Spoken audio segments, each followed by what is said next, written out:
Hello everyone, this is the fourth history tutorial video for class 6. I know many of you have been asking for question answers of the previous chapters. I will tell you that the question answers will be done in due time. Please have patience.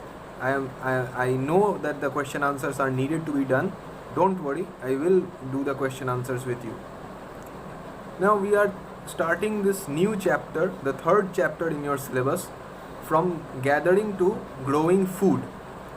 Now we have seen in the previous video that the climate of the world was changing, and so was the plants and animals used by humans. Men, women and children probably observed several things: the places where edible plants were found, how seeds broke off stalks, fell on the ground, and then new plants emerged from those seeds.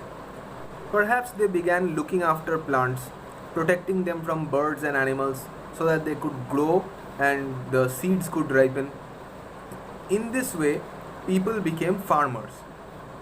Women, men and children could also attract and then tame animals by leaving food for them near the shelters.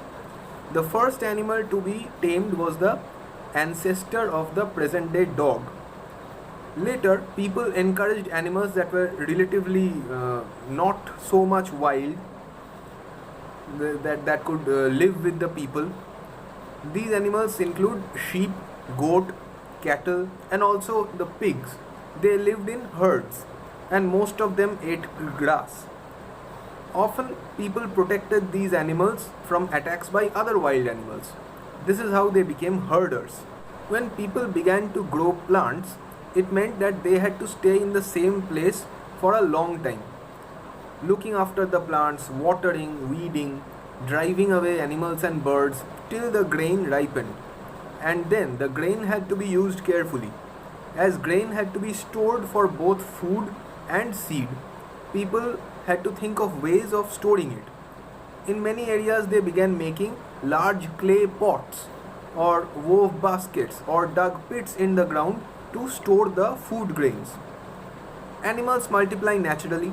Besides, if they are looked after carefully, they provide milk, which is an important source of food, and meat whenever required. In other words, animals that are reared by humans can be used as a store of food, a live store of food. Now, this table is for finding out whether remains of food grain and animal bones were found in South Asia. So where were the food grains and animal remains are found in South Asia? Let's see.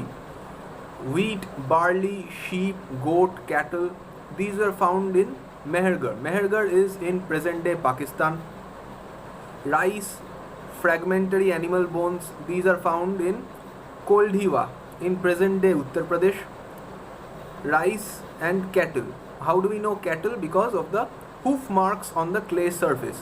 So rice and cattle was found in Mahagara in present day Uttar Pradesh. Wheat and lentil found in Gufkral in present day Kashmir.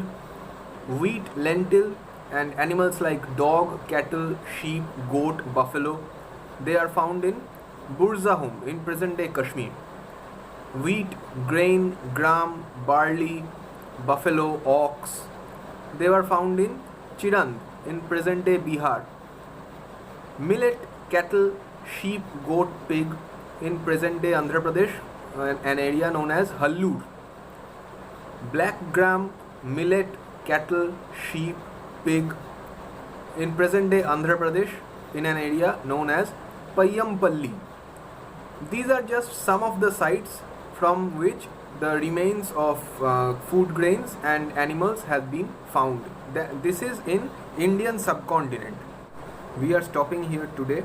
We will continue with this chapter in the next tutorial video. And don't worry, question answers will be done in due time. See you. Bye.